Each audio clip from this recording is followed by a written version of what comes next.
अब हम water ecosystem के ऊपर बात करने के बाद हम मूव करते हैं टुवर्ड्स द टेरेस्ट्रियल और लिथोस्फेरिक इकोसिस्टम। ये आपके अर्थ का 29% लैंड, क्योंकि आपकी अर्थ को अगर हम डिवाइड करें तो 29% लैंड होती है, सो दैट्स वाई ये आपके अर्थ के 29% एरिया के ऊपर कवर होता है। अब इस इकोसिस्टम के अंदर जो है वो तमाम आपके पास जो है वो टेरेस्ट्रियल, डेजर्ट और आपके जो है वो टंड्रा, ये सारे आइस इन्वायरमेंट, ये सारी जो है ये इसके अंदर जो डाइवर्सिटी है वो बहुत ज़्यादा होती है। और इसकी रीज़न क्या है? इसकी रीज़न टेम्परेचर है। टेम्परेचर के बेसिस पे हमारे पास जो होते हैं वो डिफरेंट टाइप के इकोसिस्टम क्रिएट होते हैं। जैसे अगर मैं पोल्स की बात करूँ तो पोल्स पे क्योंकि टेम्परेचर बहुत कम होता है तो वहाँ पे हमारे पास जो टेम्परेचर है वो फ्रीजिंग पॉइंट के बिलो है। फिर अगर मैं टेम्परेट जोन की बात करते हैं तो वहाँ पे टेम्परेचर थोड़ा सा ज़्यादा होता है और वहाँ पे आपके पास 4 सीजन्स क्रिएट हो जाते हैं। और फिर हम बीच की बात करते हैं तो वो हमारे पास इक्वेटर के पास वाला रीजन जिसे हम लोग ट्रॉपिकल जोन कहते हैं, और वहाँ पर हाई हीट की वजह से बहुत ज़्यादा बारिशें होती है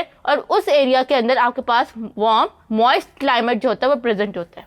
देन टेम्परेचर के बाद जो इकोसिस्टम के ऊपर बहुत बड़ा रोल प्ले करता है वो हमारी एयर है। अब पानी के अंदर जो थी वो हवा नहीं थी, पानी में सिर्फ पानी था, लेकिन लैंड के ऊपर जो ऑर्गेनिजम्स या प्लांट्स होते हैं उनको एयर भी बर्दाश्त करनी पड़ती है। और एयर जो होते हैं वो कॉन्टिन्यूसली मोशन में होते हैं और उसकी कॉम्पोजिशन यूनिफॉर्म है। यानी कि अगर मैं पाकिस्तान की एयर, इवन इस्लामाबाद की एयर और कराची की एयर को कंपेयर करूंगी तो वहाँ पर ऑक्सीजन, नाइट्रोजन की जो कंसंट्रेशन है वो सेम रहेगी।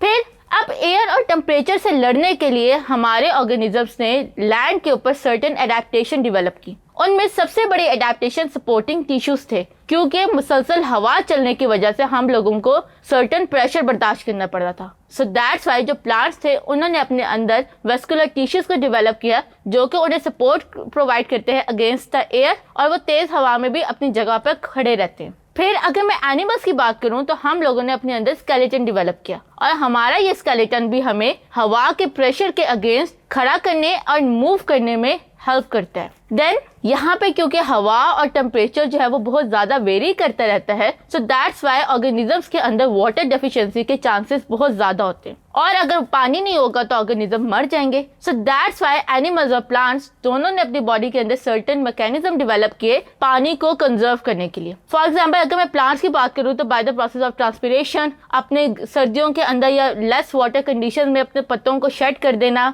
वो अपने स्टोमेटा को क्लोज कर देना अंडर हार्श कंडीशंस। तो ये वो सारी टेक्निक्स है जिनके थ्रू प्लांट्स जो होते हैं वो हाई वाटर की डेफिशिएंसी को बर्दाश्त कर लेते हैं। और फिर जब मैं एनिमल्स की बात करूं तो हम लोगों ने अपनी बॉडी के अंदर होम्योस्टेसिस का मैकेनिज्म डेवलप किया जो कि हमें अपने वाटर को अपनी बॉडी के अंदर कंजर्व करने के लिए इंपॉर्टेंट रोल प्ले कर रहा होता है। अब इन सारी कंडीशन यानी कि टेम्परेचर, वाटर और एयर की बेसिस पे हम लोग जो हैं वो इकोसिस्टम को 4 मेजर कैटेगरीज में डिवाइड करते हैं। Forest ecosystem as the name show कि यहाँ पर बहुत ज़्यादा जंगलात होते हैं। देन डेजर्ट इकोसिस्टम, ऐसा कंडीशंस जहाँ पर आपके पास टेम्परेचर बहुत हाई होगा और वाटर लेवल बहुत कम होगा। Then we have the grassland ecosystem जहाँ पर हर जगह जो है वो ग्रास होती है। और आखिर में टंड्रा इकोसिस्टम जिधर टेम्परेचर जो होता है वो बिलो फ्रीजिंग पॉइंट है, दैट्स वाई यहाँ पर सारा साल बर्फ पड़ी रहती है। जो फॉरेस्ट इकोसिस्टम है उनमें कौन से स्पीशीज ऑफ द ट्रीज है या आपके पास वेस्कुलर प्लांट कौन सी अमाउंट पे प्रेजेंट है या कौन से टाइप्स की प्रेजेंट है,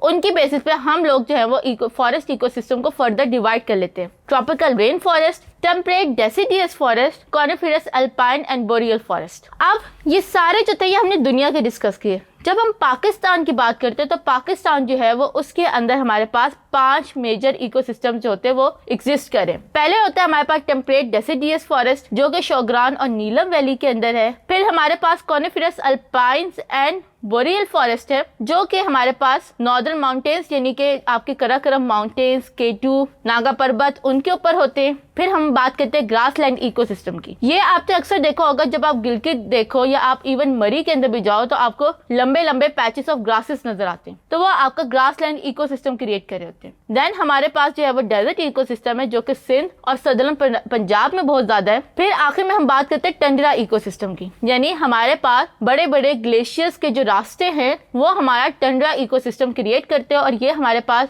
कराकोरम की माउंटेन्स एंड हिंदू कुश की माउंटेन्स के ऊपर आपके बाल्तोरो ग्लेशियर्स और इस तरह के डिफरेंट ग्लेशियर्स जो होते हैं ये आपके टंड्रा इकोसिस्टम को स्टैब्लिश कर रहे होते हैं। अब हम आगे जो है नेक्स्ट चैप्टर में इन सारे इकोसिस्टम्स को वन बाय वन डिटेल में डिस्कस करेंगे और ये देखेंगे कि हर इकोसिस्टम में टेम्परेचर, वाटर और सर्टेन कंडीशंस की वजह से कैसे एनिमल्स और प्लांट्स की वैरायटी डिफर कर रही है। Thank you.